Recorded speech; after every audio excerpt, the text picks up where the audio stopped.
नमस्कार, city light में स्वागत है आप सभी का। आप देख रहे हैं IB24। मैं हूं आपके साथ श्रवण तंबोले। इस बुलेटिन में देखेंगे आज दिन भर की तमाम बड़ी खबरों को विस्तार से। शुरुआत करते हैं एक बड़ी खबर के साथ। रायपुर से बड़ी खबर, जब VIP रोड पर कई किलोमीटर लंबा ट्रैफिक जाम है।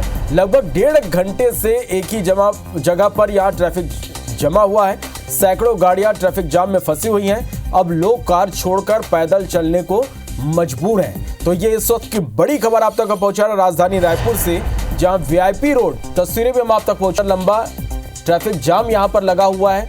लगभग 1.5 घंटे से एक ही जगह ट्रैफिक पूरी तरह से जमा हुआ है। संदीप हमारे संवाददाता फोन लाइन पर जुड़ रहे हैं। संदीप, अभी मौके पर क्या स्थिति, क्या अभी लोग जाम में फंसे हुए हैं?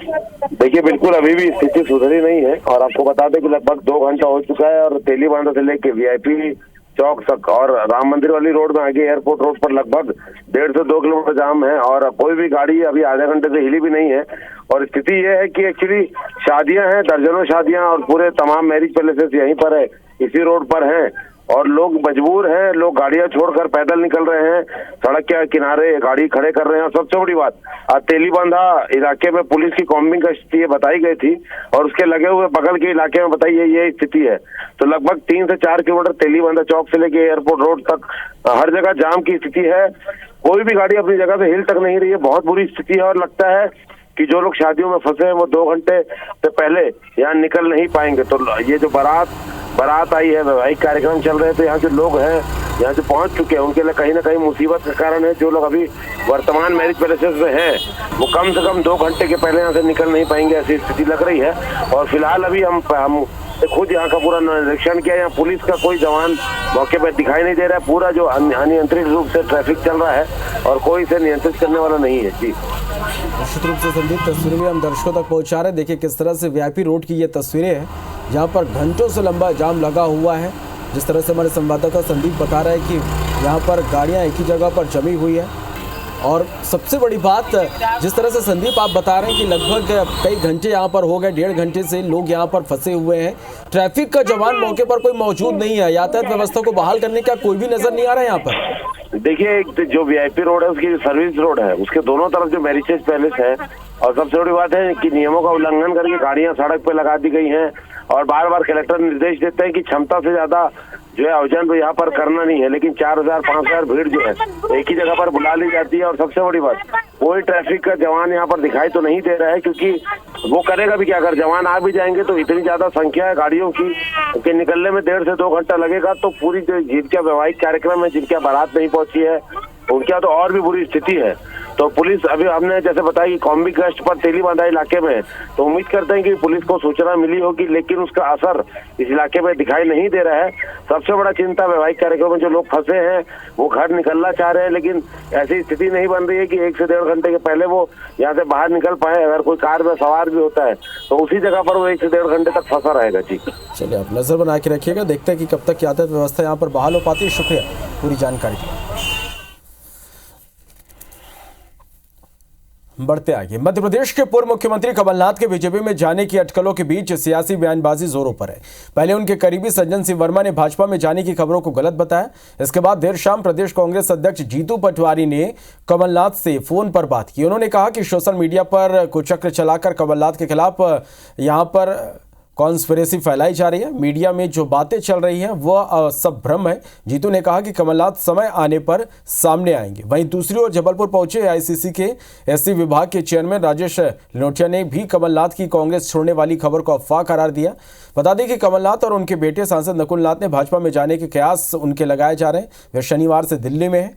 किसी भी वक्त PM नरेंद्र मोदी और केंद्रीय गृह मंत्री अमित शाह से उनकी मुलाकात भी हो सकती है।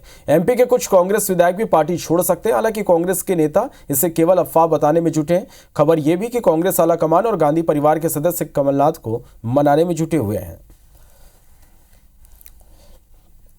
कमलनाथ जी से मेरी बात हुई, उन्होंने कहा ये मीडिया में जो भी जिस भी तरह की बातें आ रही है ये सब एक तरह का षड्यंत्र है, ट्रांसपेरेंसी है। मैं कांग्रेसी था, हूँ और रहूँगा। और जो गांधी परिवार से उनके रिश्ते हैं वो कौन किसी के कहने पे या किसी के बताने पे टूटते नहीं हैं। वो हमेशा कांग्रेस की विचारधारा के साथ जिए हैं और कांग्रेस की विचारधारा के साथ अंतिम समय तक रहेंगे। नरेंद्र मोदी की सरकार अपने 10 साल के कार्यकाल को अपनी 10 साल की सरकार की उपलब्धि अमृतकाल से बताना चाहते हैं कांग्रेस पार्टी इसका विरोध करती है, इसका खंडन करती है और ये कहती है कि ये अमृत काल नहीं, अन्याय काल था नरेंद्र मोदी का। 10 साल में जो महिलाओं के ऊपर एट्रॉसिटीज बढ़ी, किसानों के ऊपर अत्याचार हुआ, नौजवानों के भविष्य को अंधकार में डाला गया। विधानसभा चुनाव में करारी हार के बाद एमपी की कमान जीतू पटवारी को सौंपी गई, लेकिन लगभग 2 महीने के कार्यकाल में पटवारी अब तक अपनी कार्यकारिणी घोषित नहीं कर पाए। ऐसे में वो बिना टीम के ही काम कर रहे हैं। हालांकि टीम को पूरी तरह से तैयार कर लिया गया था, लेकिन पूर्व सीएम कमलनाथ के बीजेपी में शामिल होने की अटकलों के चलते प्रदेश कार्यकारिणी की सूची को होल्ड कर दिया गया। अब क्या है कांग्रेस की तैयारी और किन नामों पर होगा पुनर्विचार, देखिए इस रिपोर्ट को।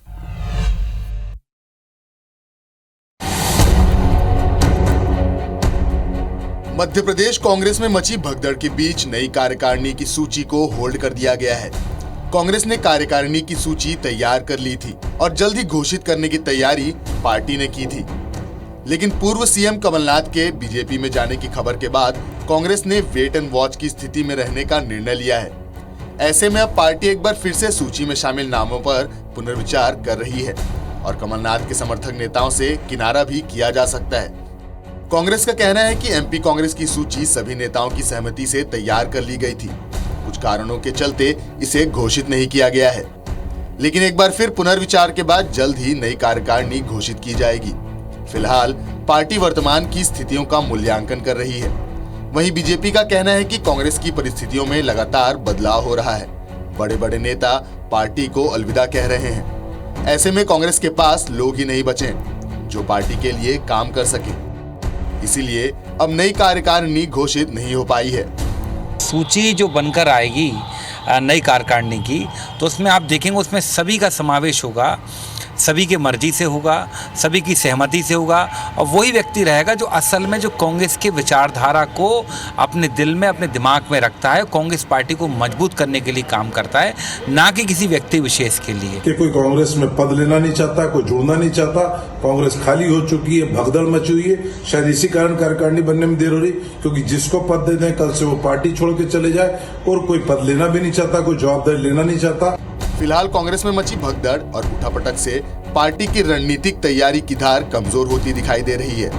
अगर पार्टी लगातार होते डैमेज को समय रहते कंट्रोल नहीं कर पाती है, तो इसका सीधा खामियाजा लोकसभा चुनाव में उठाना पड़ सकता है। भोपाल से IBC 24 के लिए दुष्यंत पाराशर की रिपोर्ट। लोकसभा चुनाव को लेकर कांग्रेस ने तैयारी तेज कर दी है। रविवार को पीसीसी चीफ महासमुंद पहुंचे और पदाधिकारियों की बैठक लेकर उनको चुनावी टिप्स दिए। इस बैठक में पार्टी के वरिष्ठ नेताओं समेत सभी मोर्चे के पदाधिकारी मौजूद रहे। वहीं पत्रकारों से चर्चा करते हुए दीपक बैज ने कहा कि कांग्रेस लोकसभा चुनाव मजबूती के साथ लड़ेगी और पिछली बार से ज्यादा सीटें छत्तीसगढ़ में लाएगी। उन्होंने कहा, भाजपा के पास कोई मुद्दा नहीं है, हम केंद्र सरकार के नाकामी, बढ़ती बेरोजगारी, महंगाई के मुद्दे को लेकर जनता के बीच जाएंगे। वहीं नेताओं के पार्टी छोड़ने के सवाल पर दीपक बैज ने कहा कि किसी के पार्टी छोड़ने से कोई फर्क नहीं पड़ेगा। कांग्रेस पार्टी किसी की मोहताज नहीं है, कांग्रेस पार्टी कार्यकर्ताओं की पार्टी है। लगातार बैठकें कर रहे हैं ताकि आने वाला समय में लोकसभा चुनाव में कांग्रेस पार्टी मजबूती के साथ चुनाव लड़ेगी और इस समय पिछले 2019 के तुलना में छत्तीसगढ़ में हम ज्यादा लोकसभा सीट जीत कर आएंगे। जब देश में सरकार बनेगी तो छत्तीसगढ़ की भी महत्वपूर्ण भूमिका रहेगी। बीजापुर में नक्सलियों की कायराना करतूत सामने आई। यहां नक्सलियों ने सीएफ के कंपनी कमांडर तिजाऊ राम भोआरे की कुल्हाड़ी से वार कर हत्या कर दी। शहीद जवान कुटरू के दरबा कैंप में पदस्थ थे। सुबह करीब 9:30 बजे ड्यूटी पर निकले, तभी घात लगाकर नक्सलियों ने इस वारदात को अंजाम दिया और मौके से भाग निकले। घटना के बाद जवान के पार्थिव शरीर को पुलिस लाइन लाया गया, जहाँ शहीद जवान को श्रद्धांजलि और सलामी दी गई। वो सामान के लिए निकले थे, वहीं पास में ही जो कैंप के दरभा कैंप के पास में ही जो बाजार था उसमें, इसी दौरान स्मॉल एक्शन टीम ने उनके ऊपर हमला कर दिया। मौके पर ही उनकी मौत हो गई। तो ये तो एक कारणा ही हमला ही है नक्सलियों के द्वारा, और इसमें जो है जो लूट सम्मिलित है उसमें शिनाख्ती कुछ लोगों की हो गई और हमारी इन्वेस्टिगेशन जारी है और उसकी कार्रवाई। खंडवा जिला अस्पताल के एसएनसीयू वार्ड में उस वक्त अफरा तफरी मच गई जब परिजन ने बच्चा लेने से इनकार कर दिया। अस्पताल में 2 अलग अलग बच्चों का जन्म हुआ। अस्पताल प्रबंधन ने एक परिवार को स्वस्थ बच्चा सुपुर्द कर दिया, लेकिन जब दूसरा परिवार शाम के वक्त अस्पताल पहुंचा तो प्रबंधन ने उसे मृत बच्चा दिया, जिसके बाद परिजन यह कहकर बच्चे को लेने से इनकार कर दिया कि उनका बच्चा तो पूरी तरह से स्वस्थ था। इसके बाद अस्पताल में अफरा तफरी मच गई। दोनों बच्चों के माता पिता के नाम, जन्म की तारीख और समय एक जैसा था। अस्पताल प्रबंधन ने बच्चों का सरनेम नहीं लिखा, जिस वजह से असमंजस की स्थिति यहां पर बन गई और बच्चे बदल गए। गलती सामने आने के बाद अस्पताल प्रबंधन ने दोनों बच्चों के परिजन को बुलाकर समझाया, तब जाकर एक परिवार ने दूसरे परिवार को बच्चा लौटाया। फाइल देखी तो वो फाइल किसी और की थी और बच्चे का वजन भी उतना नहीं था। हमारे बच्चे का वजन था 2 किलो 900 ग्राम और अपने ये जो बच्चा जो हमको दे रहे थे वो बच्चा था 1 किलो 400 ग्राम का। तो फिर वो छानबीन करवाई हमने। छानबीन करवाने के बाद में फिर हमें पता चला कि बच्चा हमारा कल ही यहाँ से छुट्टी दे दी है। तो फिर माँ बात करी उन्होंने और फिर हमारे बच्चे को लेके आया और हमें दिया। 2 बच्चे थे जिनकी मदर का नाम मनीष और वाइफ ऑफ विजय, दोनों बच्चों का वही था। सिस्टर थी, वो बच्चों को लेके बाहर आई, उसने आवाज़ लगाई कि मनीषा विजय कौन है। तो वो जो दूसरे पेरेंट थे वो उठ के आ गए क्योंकि उनको लगा हमारा बच्चा है। उसको उसने फीडिंग के लिए दे दिया। गांव का नाम देखना था, एक तो यहीं का था और एक 6 गाँव माखन में किसी का है। तब वो पकड़ने आया तो तुरंत गाड़ी भेजी, उसको अपन बुलवाया, वो बच्चा उनको दे दिया, वो स्वस्थ है। मध्य प्रदेश के शहडोल में एक महिला खुद को जिंदा साबित करने के लिए दर-दर भटक रही। महिला ने अफसरों की चौखट पर जाकर गुहार लगाई, लेकिन कोई भी उसे जिंदा मानने को तैयार नहीं। दरअसल व्यवहारी जनपद पंचायत के ग्राम बहेरिया में पंचायत सचिव ने छोटी वादी कोल नाम की महिला को मृत घोषित कर दिया। शासन से मिलने वाली सभी योजनाओं से नाम हटा दिया, जिसकी वजह से महिला को सरकारी योजना का फायदा नहीं मिल पा रहा। काली कोल के काना से पत्नी जिंदा ही पे मोरे लेंगे खड़ी है वो के मारा बना दें। अब मैं विकास कुछ नहीं पावे लाभ। मैं गरीब मनाई शिकायत कलेक्टर सरपंच काना से विधायक के पास गया तो मेरा कोई सुनाई नहीं भया। छोटी भाई ने जो है व्यवहारी ब्लॉक की महिला थी, उसका कहना है कि वो जीवित है और उसको मृत बता के उसकी पेंशन बंद कर दी गई है और बाकी समस्त डॉक्यूमेंट में उसका नाम जीवित रूप में है। तो आवेदन देने पे मैंने उसको भेजा है और जांच के लिए बोल दिया है सारे आदेश। सर, काली कोल की 2 पत्नी हैं, छोटवादी कोल एवं जो अविवाहित बाहर से आई है उसका नाम है उज्जी कोल। छोटवादी की मृत्यु हो चुकी है और उज्जी बाई मौजूद है जो स्वयं को छोटवादी बता रही है।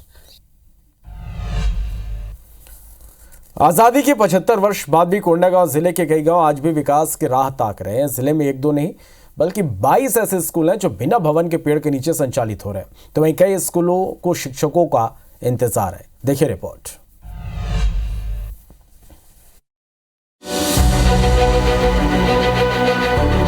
न पढ़ाने के लिए पर्याप्त शिक्षक, न ही स्कूल भवन का इंतजाम। पेड़ के नीचे पढ़ाई करने को मजबूर है नौनिहाल। बच्चे देश के भविष्य का पिलर होते हैं और शिक्षा उनकी नींव, लेकिन अगर नींव ही कमजोर हो तो कहीं न कहीं इमारत भी कमजोर हो ही जाती है। पेड़ के नीचे पढ़ाई करते बच्चों की ये तस्वीरें कोंडागांव जिले के मर्दा पास के ग्राम पंचायत बेचा की है। आजादी के 75 साल गुजर गए, लेकिन इन जगहों तक बुनियादी सुविधाएं अब तक नहीं पहुंची।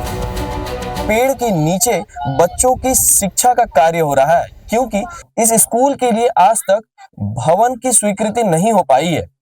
स्कूल तक आने के लिए जो शिक्षक नियुक्त हैं, नदियों को पार कर आते हैं।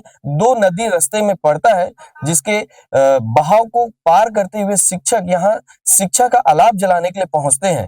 ग्राम पंचायत बेचा के अलावा कोंडागांव जिले के 22 स्कूल ऐसे हैं जो कि भवन विहीन है। इसके अतिरिक्त 13 विद्यालय ऐसे हैं जहाँ पे शिक्षकों की कमी है या शिक्षक विहीन है वो स्कूल।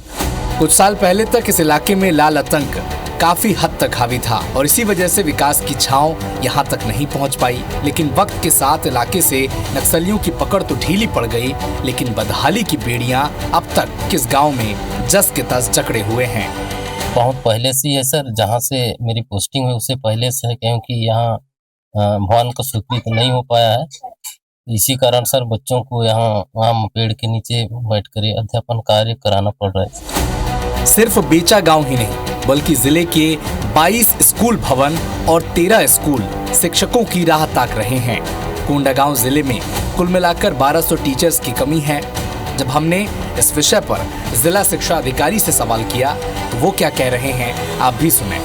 जी, आपके माध्यम से मुझे जानकारी मिल रही है। इस संबंध में विभागीय जांच करवा करके तत्काल अगर वहां पर कोई भवन उपलब्ध होगा तो वहां पर कक्षा की व्यवस्था करवाई जाएगी और कार्यालयीन स्तर पर भी इसकी उचित व्यवस्था कराई जाएगी। ये इलाका बाहरी दुनिया से कितना कटा है, इसका अंदाजा इस बात से लगाया जा सकता है कि इस इलाके में पड़ने वाली नदी नालों में पुल तक नहीं है, जिस वजह से शिक्षक नाव से नदी पार कर स्कूल पहुंचते हैं।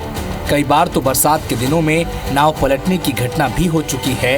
वो तो गनीमत है कि इसमें किसी की जान नहीं गई। ग्राम पंचायत जो है मतलब बेचा के हैं और इधर आसपास के भी बच्चे आते थे। गुमटेर जो ग्राम है वहाँ के बच्चे आते हैं और वो क्या है, वो बीजापुर जिला पड़ता है। एक तरफ भारत डिजिटल क्रांति के जरिए विश्व भर में अपना झंडा गाड़ रहा है, तो वहीं देश के कई ऐसे गांव हैं जो अब तक स्कूल भवन के लिए भी तरस रहे हैं। जरूरत है इस खाई को पाटने की, ताकि देश के हर बच्चे के सपनों को पंख लग सके। अजय यादव, IBC 24, कोंडागांव। बढ़ते आगे, बेमितरा शहर के रहवासियों के लिए मीठा पानी एक सपना बनकर रह गया। यहाँ 2013-14 में शिवनाथ नदी से मीठा पानी लाने के लिए जल आवर्धन योजना लागू की गई, लेकिन करोड़ों रुपए खर्च होने के बाद भी कई वार्डों में आज भी शुद्ध पानी नहीं पहुंच पा रहा। वार्डवासी वाटर ATM से पानी लाकर अपना गुजारा कर रहे हैं। वहीं छोटे तबके के लोग 2 किलोमीटर पैदल चलकर पीने के पानी लाने के मजबूर हैं। इधर अधिकारी रटाया जवाब देकर जल व्यवस्था सुधारने की बात कह रहे हैं। दार पानी बार और पानी खा रहा है, दाल नहीं चुरा है, सब्जी नहीं मीठा है, भात नहीं मीठा है। कतेक दिन हो गए मेरा बात? 2 साल हो गए। तो अपन पार्षद ला बोलता नहीं कुछ? बोलता नहीं बनावे वहाँ। बहुत तकलीफ है पानी की हमला, मीठा पानी मिलवे नहीं करे हमला। ये नगर पालिका जो अपन मीठा पानी है ना वही से ले जाता हमारा। तो पार्षद ला बोले नहीं होगा इस पानी पर? अब पार्षद तो खुद ही ध्यान नहीं दिए ना। घर में नल कनेक्शन है ना, वो खराब पानी है। काय समस्या होती ना, दाल गले नहीं और वक्त में पानी नहीं मिले जगह, पानी की बहुत परेशानी है भाई। देहात देहात गाँव में इतना फिल्टर पानी गाय भैंस हुआ थे, नहावा थे बोर के, यहाँ पिए बर तरह। तो नॉर्मल पानी जो यहाँ का उसमें दाल नहीं गलता है तो और अन्य प्रॉब्लम रहता है, तो इसलिए फिल्टर पानी की यहाँ व्यवस्था की गई है जो निःशुल्क है। इतना जल्दी हो सकेगा हमारा प्रयास है PHE से आपसी सामंजस्य बना करके शहर में फिल्टर पानी का सप्लाई किया जा सके।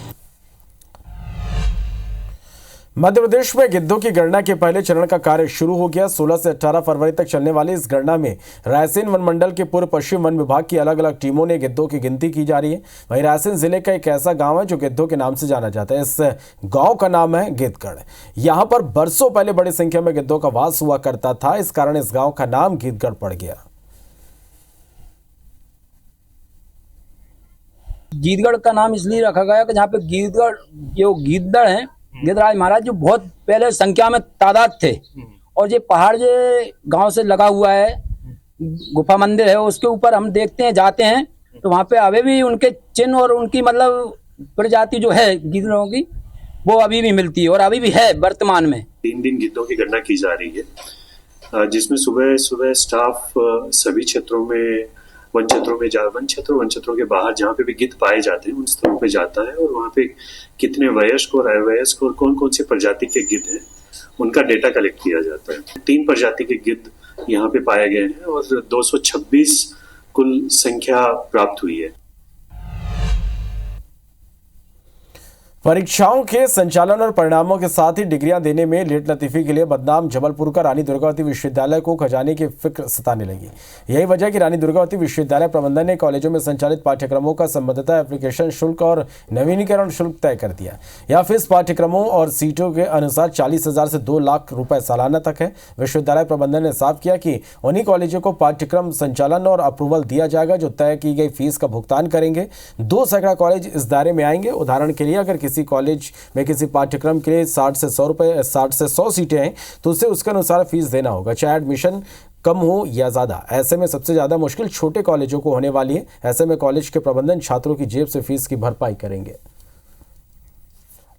समन्वय समिति का प्रयास था और मध्य प्रदेश शासन उच्च शिक्षा विभाग का ये एक निर्णय था कि सभी विश्वविद्यालयों में संबद्धता शुल्क में एकरूपता रहे।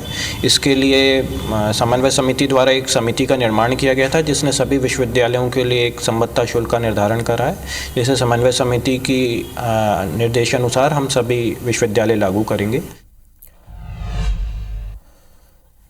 जबलपुर का दमकल विभाग संसाधनों की भारी कमी से जूझ रहा। हालात यह है कि अग्नि हादसों से निपटने के लिए विभाग के पास न तो पर्याप्त संसाधन है और न ही कर्मचारी। नगर निगम की ओर से पिछले कई सालों से संभाग स्तर पर फायर सब स्टेशन बनाने की योजना बनाई जा रही, लेकिन वह भी अब तक अपने अंजाम पर नहीं पहुंच पाई। स्थिति है कि नगर निगम के पास सुविधाओं से लैस महज एक स्टेशन और 2 सब फायर स्टेशन है। नियमों के मुताबिक 1 लाख की आबादी पर 2 फायर ब्रिगेड गाड़ियों की जरूरत होती है, यानी जबलपुर जिले में करीब 50 दमकल गाड़ियों की जरूरत है। महज 13 गाड़ियों के भरोसे ही दमकल विभाग संचालित हो रहा है।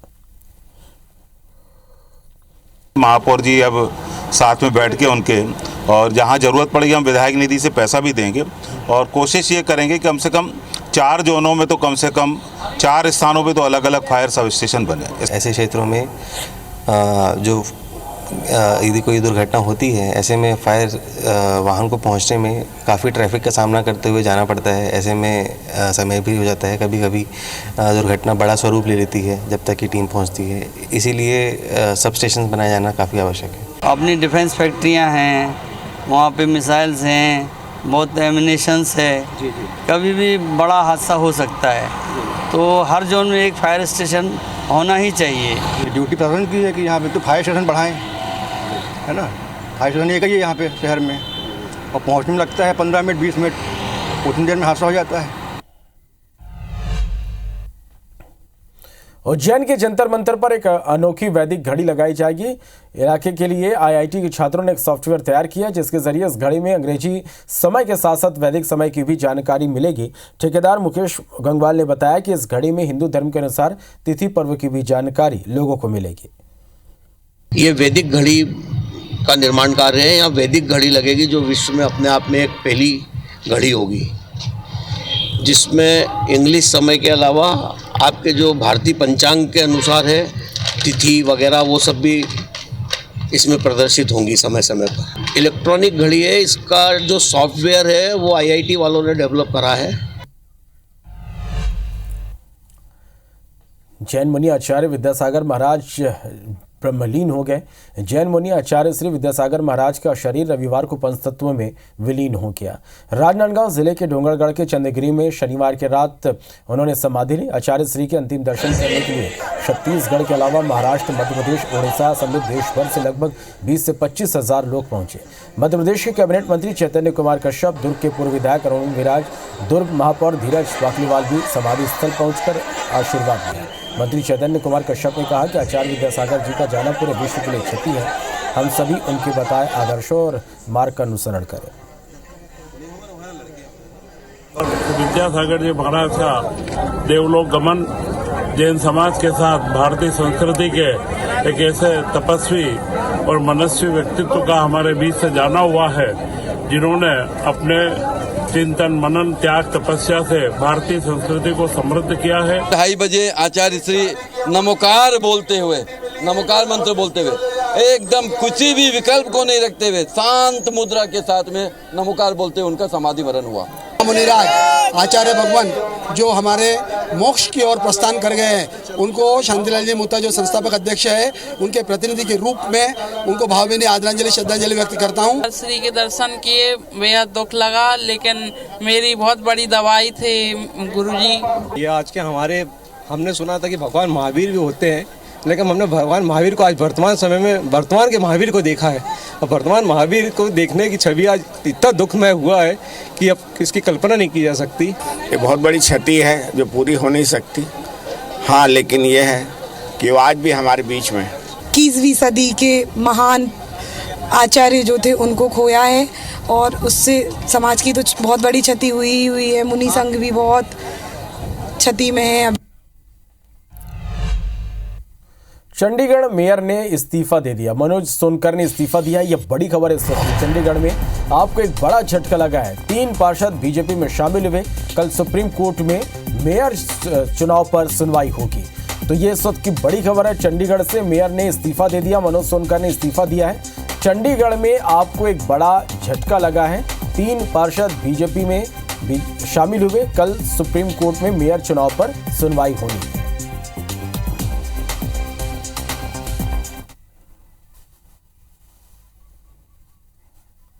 सक्ती जिले के तौलीपाली में 17 फरवरी से 3 दिवसीय संत समागम और कबीर साहिब मूर्ति स्थापना समारोह का आयोजन किया जा रहा है। रविवार को सीएम विष्णुदेव साय की धर्मपत्नी कौशल्या देवी साय इस समारोह में शामिल हुई और सदगुरु कबीर साहिब का पूजन कर आशीर्वाद लिया। इस दौरान उनके साथ भाजपा प्रदेश कार्य समिति के सदस्य संयोगिता सिंह जुदे भी मौजूद रही। कौशल्या देवी साय ने कहा कि मुख्यमंत्री दिल्ली दौरे में होने की वजह से कार्यक्रम में शामिल नहीं हो पाए, लेकिन मैं उनके धर्मपत्नी के नाते उपस्थित हुई। वहीं समारोह में शामिल कबीर पंथ समाज के गुरुजनों ने कौशल्या देवी साय और संयोगिता सिंह जुदे को शॉल और मोमेंटो देकर सम्मानित किया।